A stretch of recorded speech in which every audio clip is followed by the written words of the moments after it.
Paz do Senhor, queridos. Mais um domingo que estamos juntos, né? Friozinho, gostoso. Mas o mais gostoso é estar na presença de Deus com o coração aquecido. Isso não há dúvida. E hoje nós vamos meditar na segunda carta de Paulo aos Coríntios, capítulo 4. Versículo 17 e 18. Uma carta que Paulo escreveu aos Coríntios, e a gente vai estar meditando essa manhã aqui a respeito disso.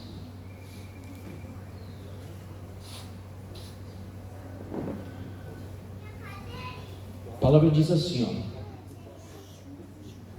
porque a nossa leve e momentânea tribulação produz para nós um peso eterno de glória, muito excelente, não atentando nós nas coisas que se veem, mas nas coisas que não se veem, porque as coisas que veem são temporais e as coisas que não se veem são eternas.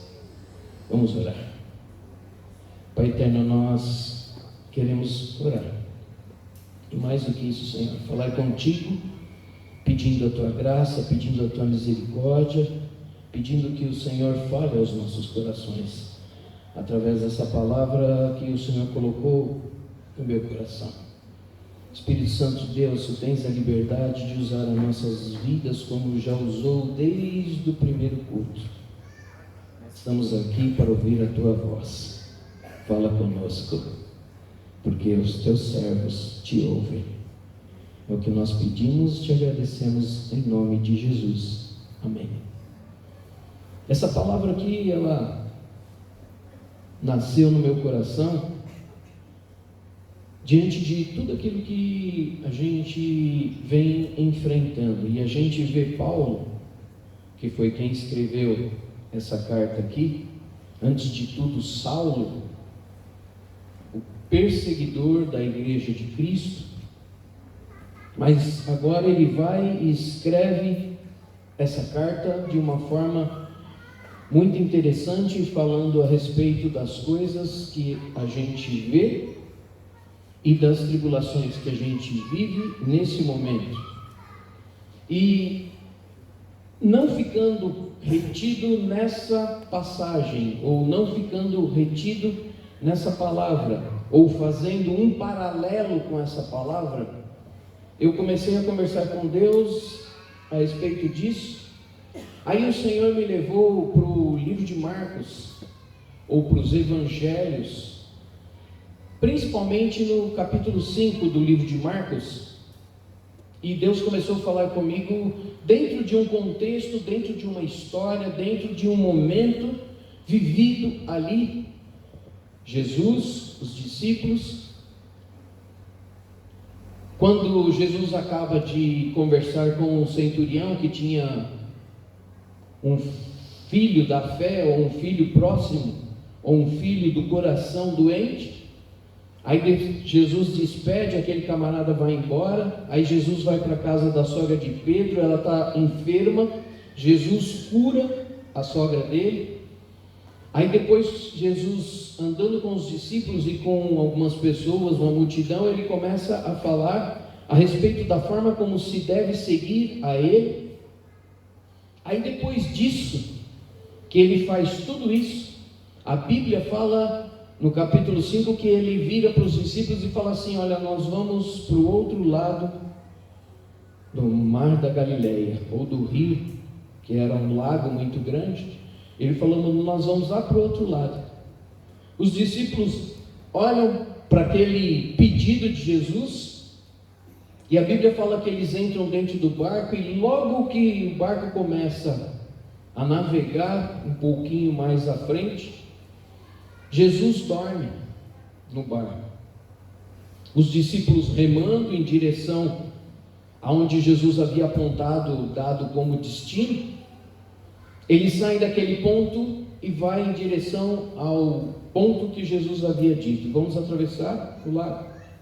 E a Bíblia fala que quando eles estão remando, uma tempestade se levanta, os ventos sopram e os discípulos estão dentro do barco e as ondas daquele rio ou daquele lago começa a ficar muito alta, porque não era um lago simples, era uma extensão muito longa de água, e começam-se a volumar ventos e tempestades, e os discípulos dentro do barco, vendo toda aquela tribulação, aquela situação que eles estavam vivendo e passando ali, dentro do coração deles entra o desespero, dentro do coração deles começa a vir temor de ver aquele momento que eles estavam vivendo e que ali poderia ser, sim, o fim deles.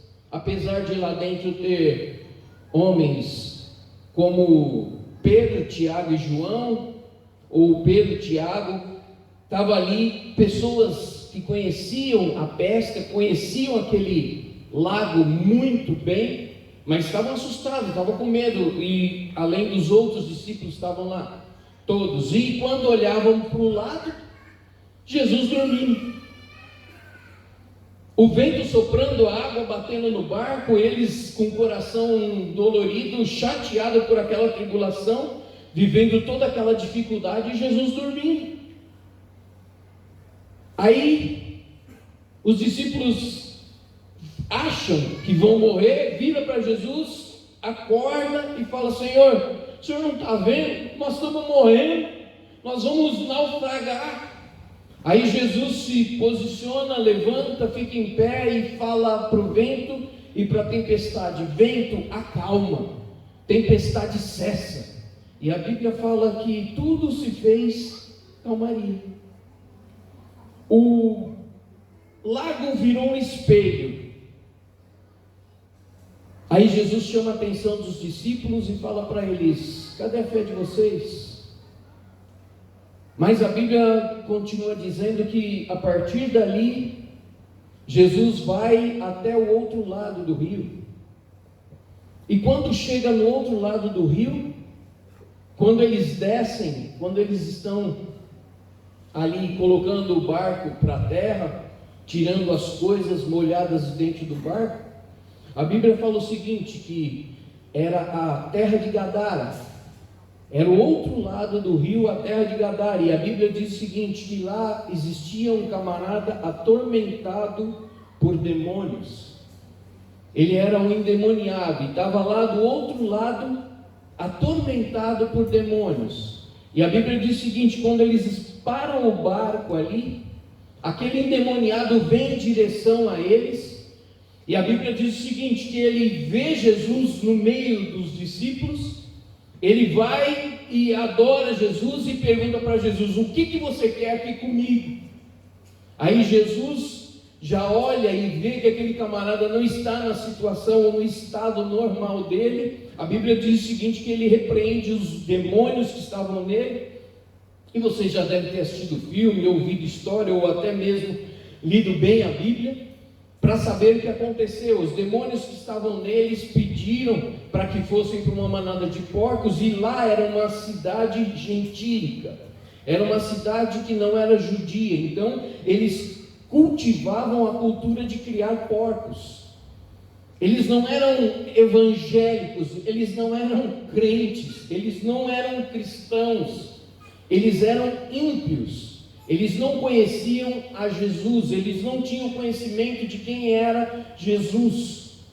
Daí que acontece? Jesus vira para os demônios e fala: vai para a manada de porcos. Eles vão e aqueles porcos se matam, se jogam do desfiladeiro, caem lá no rio, morrem afogados. Aí os donos dos porcos vão para a cidade e falam: tem um camarada aí, fez isso. Daí todo mundo vai para aquela cidade, ou melhor, para o local, o povo daquela cidade vai para o local onde está Jesus e pede para que ele saia dali, porque eles chegaram lá e aquele camarada que vivia a vida inteira endemoniado, se cortando, se machucando nas pedras e acorrentado nas cavernas lá, afastado do convívio do povo, agora estava sentado aos pés de Jesus, vestido, em sã consciência, e aquela tribulação que ele estava vivendo já não estava mais nele, ele estava ali em paz, ele estava ali com a vida estabelecida. Aqueles camaradas não entendem nada, olha para Jesus e fala: sai daqui. Aí que a Bíblia diz que Jesus pega o barco e volta. Aí o endemoniado ou o gadareno lá, ele vira para Jesus e fala assim: deixa eu ir com o Senhor. Aí Jesus vira e fala: não, você não vai comigo, você vai anunciar tudo isso que eu fiz por você. Aí aquele camarada sai e começa a pregar o Evangelho de Jesus Cristo para as nações, ou melhor, para os locais próximos, principalmente na Decápolis. O que era Decápolis? Eram as 10 cidades próximas ali onde ele vivia, e dentre elas tinha uma cidade chamada Damasco. E aquele camarada sai e começa a pregar o Evangelho ali, começa a falar do amor de Deus ali. Não, sim, por que você está falando tudo isso? Por que você está contando essa história? Por que você leu lá em Coríntios e agora está falando tudo isso? Queridos, a gente tem que começar a interpretar e começar a ler e ver o tempo que nós vivemos. A gente tem que começar a entender onde nós nos encaixamos na história e no contexto das coisas de Deus. A gente tem que começar a olhar para nós e vermos nós aqui na palavra do Senhor, e ver a nossa história aqui paralela com os acontecimentos bíblicos, principalmente porque os acontecimentos bíblicos, eles se repetem. Hoje mesmo nós tivemos uma excelente explanação do Salmo 73, o Salmo de Asaf, falando de Asaf quando ele olha para a nação que ele estava vivendo, o povo ímpio prosperando, e ele, como servidor de Deus, não estava com a mesma alegria daquele povo, porque a vida dele não estava tão bem. Aí quando ele entra no templo e ele vê a glória do Senhor, e ele vê o fim do que aconteceria de tudo aquilo, e aonde ele se encaixava na história, ele volta atrás. A alegria volta ao coração dele, a tristeza sai dali. Por quê? Porque ele vê que quem cuida dele é Deus. E mais do que isso, ele olha e vê que as coisas, quando estão no controle de Deus, elas têm o começo, o meio e o fim. E mais do que isso, tem um ponto de partida, mas tem um ponto de chegada. Ela não se perde no meio do caminho, ela não sai do controle, ela não muda a rota. Quando Deus traça, a coisa acontece. Aí Asaf acorda para isso. Aí a gente vê aqui um chamamento para nós também, como homem, como mulher de Deus, como jovem de Deus, como criança em Deus, que nós estamos enquadrados nesse mesmo contexto. Se você perceber a história que eu acabei de contar para você, ou o acontecimento do mar da Galileia, é mais ou menos o que nós estamos vivendo hoje aqui. É o que nós estamos vivendo nesses 2 anos. É porque você sempre volta nesse assunto, queridos, porque nós temos que ler os acontecimentos, nós temos que ver aquilo que muita gente não enxerga. Por isso que Paulo fala que as coisas momentâneas, ou as coisas que você vê aqui, elas são passageiras, porque as coisas que a gente não vê, elas são eternas. E o chamativo aqui é para a gente começar a ler o que está acontecendo aqui e ver onde a gente se encaixa em toda essa história.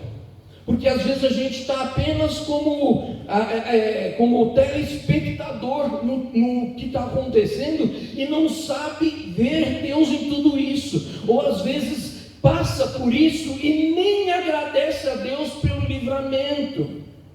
Queridos, quando a gente vê essa história, a gente vê que aqueles discípulos estavam mais ou menos como muitos de nós estamos. Está vivendo uma pandemia ali naquele mar, está vivendo uma situação ali, mas ele só se incomoda com aquilo que ele está vivendo. Ele não tem uma visão espiritual para olhar além daquilo. A visão dele está presa no contexto que ele está vivendo, e o medo toma conta dele. Sabe por quê? Porque ainda que eles tivessem visto tantos milagres que Jesus fez, tantas coisas que Jesus havia feito antes de entrar naquele barco, para eles não serviu de nada, porque quando eles entraram no barco, veio o vento, a tempestade, a tribulação tomou conta do coração deles, e eles ficaram com medo, ainda que Jesus estivesse com eles. Às vezes acontece conosco da mesma forma. Nós estamos dia a dia falando, dia a dia pregando aqui, e mesmo assim quando a gente sai daqui, parece que toda a nossa fé fica aqui dentro. Aí, Vandão, é um paralelo do que você falou a respeito de Asaf. Asaf chegou com a fé caída, decaída, mas a partir do momento que ele viu a glória de Deus, e ele viu Deus olhando para ele de uma forma diferente, ele saiu com a fé fortalecida. E esse contexto fala da mesma forma, queridos. Os discípulos estavam todos dentro do barco, mas a visão deles era uma visão apenas míope do que estava vivendo. Ou seja, eu tomo conta do meu umbigo. Eu não quero nem saber o que está acontecendo com o meu vizinho, eu não quero nem saber o que está acontecendo com aquele que mora na rua de trás, eu não quero nem saber o que está acontecendo com o ímpio fora da igreja. Enquanto a igreja está aqui, nós estamos como dentro da arca de Noé, guardado e protegido, e o pessoal de lá de fora, azar deles. Isso é uma visão egoísta do Evangelho de Cristo, queridos. Sabe por quê? Porque muitas das vezes nós agimos dessa forma: eu e minha casa estamos bem, o resto um abraço. Nós às vezes agimos dessa forma. Os discípulos estavam preocupados com a vida deles, mesmo tendo o dono da vida junto com eles. Eles estavam apenas olhando para a vida deles. Olha, se nós morrermos, só que eles esqueceram de uma coisa: quem estava no barco era Jesus, que havia dito: nós chegaremos do outro lado. Quando Jesus fala que vai chegar do outro lado, meu irmão, minha irmã, confie nisso e se segure nessa palavra, segura na mão daquele que tem o poder da vida nas mãos. E às vezes a gente está vivendo, às vezes, muita dificuldade, estamos com medo. Sabe de uma coisa? Muita gente está com medo de vir à igreja, mas não está com medo de ir para o mundo. Não está com medo de fazer os outros a fazer, mas na igreja parece que o camarada fica assustado. Aí eu vou pegar Covid. Só aqui que tem Covid?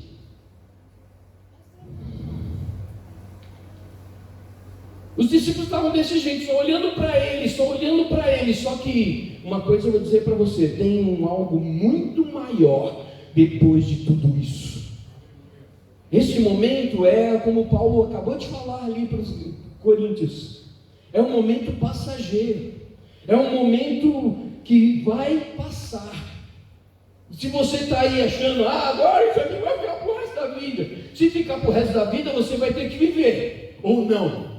Então, uma coisa é mais certa ainda, que eu creio que Deus, Ele vai passar por esse momento, mas o mais importante de tudo é que nesse momento que nós estamos vivendo, nós temos que ter experiências com Deus, assim como Asaf teve, assim como os discípulos tiveram quando estavam dentro daquele barco, vivendo toda aquela tribulação. Foi um tempo de experiência com Deus, para Deus mostrar para eles que tem coisas muito mais além de apenas essa tribulação que nós estamos vivendo agora.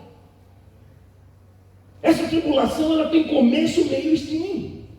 Essa tribulação, ela vai passar.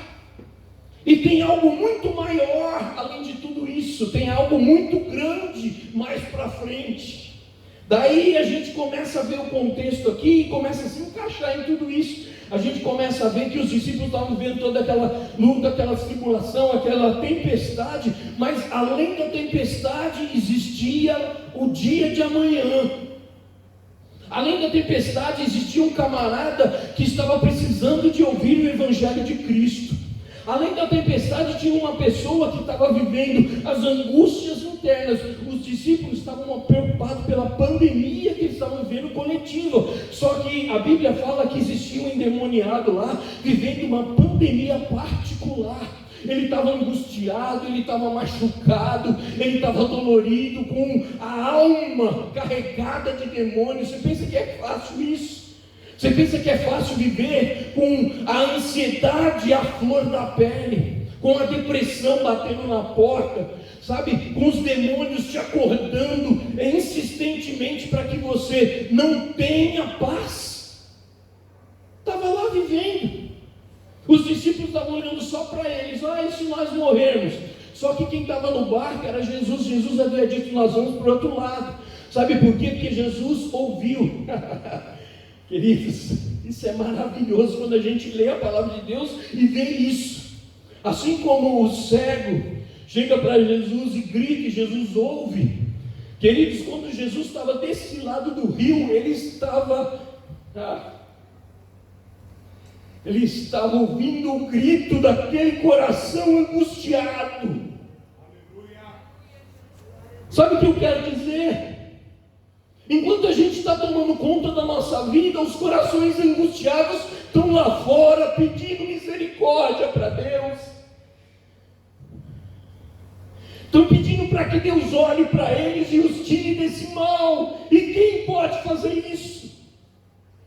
Sabe onde está toda a revelação dessa palavra? Está no finzinho, quando Jesus vira para o gadareno, depois de ter limpo aquele homem. Ele fala para o homem: volta para a tua casa e prega o evangelho para os que estão perdidos. Sabe o que acontece? Muitas das vezes a gente vem aqui nessa casa, ouve muita coisa, guarda no coração e um abraço.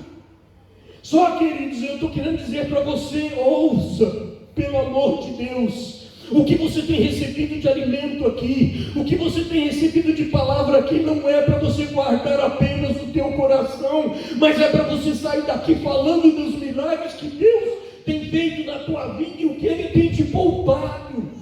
Sabe por quê? Porque do seu lado talvez tenha uma pessoa que está lá vivendo uma vida angustiada e que não tem ninguém para falar do amor de Deus, porque ela não tem força de sair da sua casa e vir em direção a essa porta. Mas se você sair daqui hoje consciente de que você é que nem esse gadareno, que hoje vai sair daqui falando do amor de Deus, quem sabe domingo que vem essas portas não estejam cheias de gente, seja com Covid, sem Covid, mas sejam cheias de gente paradas aí na porta esperando abrir para cultuar o Senhor, porque ouviu dos teus lábios que há salvação em Deus para eles. E às vezes a gente está quieto, né? Às vezes a gente está vivendo um evangelhozinho egoísta. Me salvar, um abraço os outros. Não é isso, queridos. Nós estamos completamente errados quando a gente pensa dessa forma. E essa palavra, ela fala tudo e mais do que isso. Presta atenção. Quando Paulo fala lá na carta dos Coríntios, dizendo isso, olha que interessante. Talvez você não saiba, ou talvez saiba. Quando aquele endemoniado, ele deixa a presença de Jesus, ele sai pregando o evangelho nas 10 cidades próximas. E uma das cidades era justamente a cidade de Damasco. Era uma cidade de Damasco. Ele foi lá, pregou o evangelho, as pessoas aceitaram a Jesus como Salvador. Olha só, bandão. Passado alguns anos, um camarada chamado Saulo de Tarso vê a igreja de Jesus crescendo, os discípulos pregando o evangelho. Ele vira para Roma e fala assim: me dá a carta para as igrejas, porque eu vou atrás desses cristãos e vou matar todos eles. Aí quando ele está no caminho de Damasco, ele tem um encontro real com Deus. Aí ele cai no chão, Jesus fala com ele, ele sai dali. Paulo, um pregador do evangelho, um camarada que morre pela palavra de Deus. E o mais gostoso de tudo, queridos, é que quando Paulo vai e entra na cidade de Damasco, acontece uma coisa interessante. Ele está lá pregando o evangelho, E naquele local, como eu falei para você, lembra do Gadareno? Já tinha ido pregar o evangelho, já tinha cristãos lá. Aí Paulo começa a pregar o evangelho. Aí você ouve, isso está, se você ler, não está, Atos 9, a história ali todinha. Paulo entra, começa a pregar o evangelho, os camaradas, cristão que estava lá, já começa a olhar para ele e falar: epa, peraí, esse aí eu conheço, esse aí é aquele camarada que saiu para pegar a gente, esse aí é aquele que estava perseguindo os cristãos. Sabe o que acontece nessa história? Se você ler lá no livro de Atos, tem que descer Paulo na calada da noite. Não era mais Saulo, não era mais o perseguidor, agora era Paulo, o servo de Deus. Teve que descer ele por uma cestinha pelo muro, para que ele pudesse fugir daquela cidade. Sabe por quê? Porque naquela cidade existiam cristãos. E os cristãos que estavam lá naquela cidade não eram aqueles que foram ganhos por Paulo para Cristo. Não eram aqueles em que Jesus foi até eles e pregou salvação do evangelho dele. Foram aqueles que foi quem que pregou o evangelho para eles? O Gadareno. O Gadareno, não foi nem Jesus, sabe por quê? Porque a Bíblia fala o seguinte: quando Jesus está na terra de Gadara, o povo manda ele embora de lá. Então, Jesus ele não passou dali para diante. Quem passou dali para diante? Aquele que havia ficado lá endemoniado, que agora tinha um testemunho vivo de vida. E quem tinha libertado ele? Jesus Cristo de Nazaré, pelo poder da tua palavra. Você está entendendo o que eu estou falando? Não está, agora você vai começar a entender. O que eu estou querendo falar para você é que existem lugares onde só você pode entrar. Não adianta o Nelsinho ir lá como pastor, o Brunão ir lá como pastor. Tem pessoas que vão olhar para a gente, ouvir as nossas palavras, mas é o seu testemunho de vida que vai mudar histórias. Seja dentro da tua casa, seja no teu trabalho, porque não dá para a gente se dividir lá, não dá para a gente fazer isso, mas você está lá. Não é jogando uma responsabilidade para você e falar: agora se vira. Não. É porque, querido, sabe o que eu quero dizer para você? Essas lutas, essas tribulações que nós estamos vivendo e passando, é apenas um testemunho de fortalecimento de que Deus está conosco. E mais do que isso, que Ele tem salvado as nossas vidas, tem olhado para a nossa família, tem olhado para a nossa casa, tem nos curado, tem nos libertado, tem entrado com resposta nas nossas vidas. E não dá para ficar calado com isso. Porque se nós nos calarmos, nós podemos perder vidas e nações. Porque o Evangelho de Cristo não é para ficar guardado dentro da nossa casa. O Evangelho de Cristo é para ser pegado em tempo e fora de tempo. E às vezes a gente está arrependendo. Às vezes a gente está segurando. Se eu ficar salvo. Só que a Bíblia é clara em dizer: aquele que quiser ganhar a sua vida, vai perder. Mas aquele que perder a sua vida por amor de mim, vai ganhar. Aí Paulo fala isso, olha que lindo.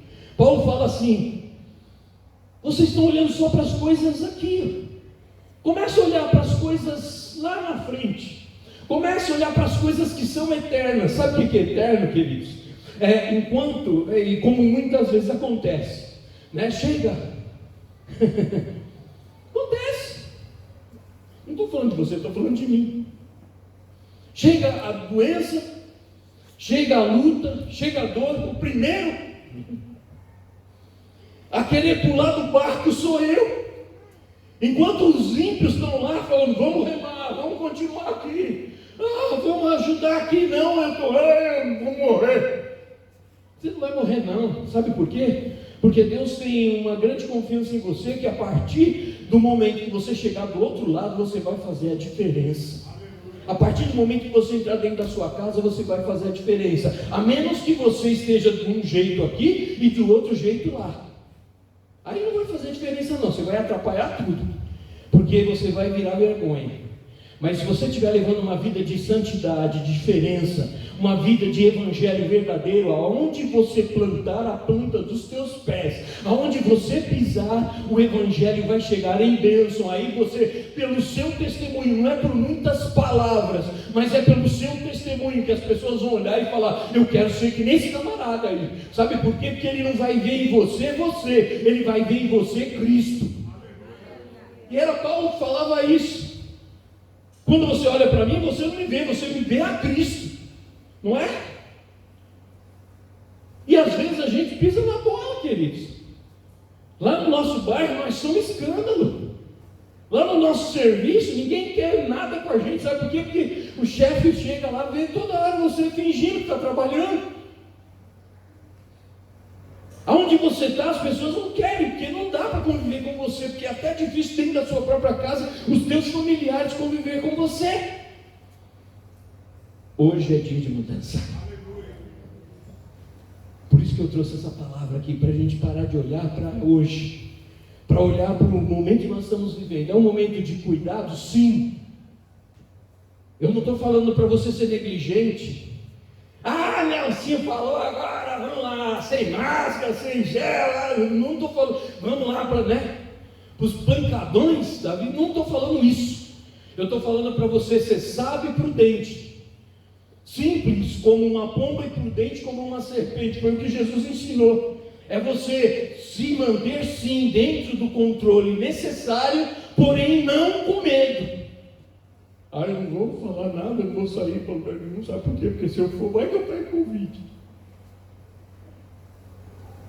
Daí o Luquinha veio domingo passado e falou assim: olha, se você morrer, você vai morrer feliz, porque se você acabou aqui, você vai estar na glória.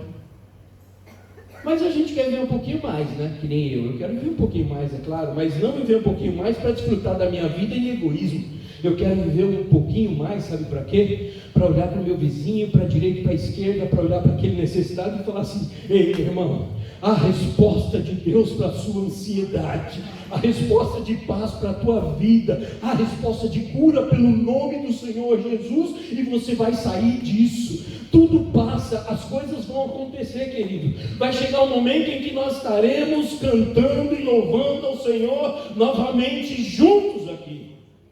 Mas precisamos de passar por esse momento. Mas precisamos passar por esse momento não com covardia. Nós precisamos passar desse momento crendo em quem nós estamos servindo e seguindo.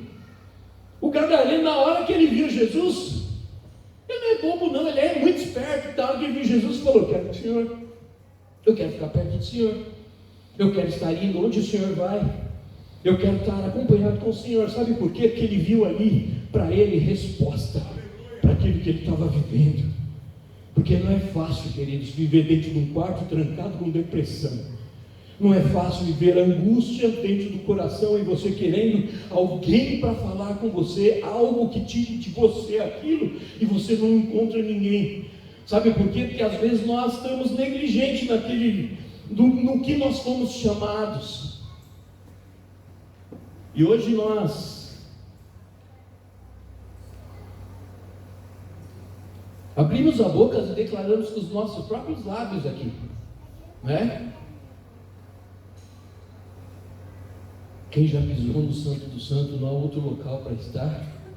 Nós falamos isso e falamos mais. Eu quero mergulhar, na minha, eu quero falar do seu amor para todo mundo. Só que quando chega, passou da porta, não é mais. Passou da porta, você engole as palavras. Passou da porta, o testemunho é outro.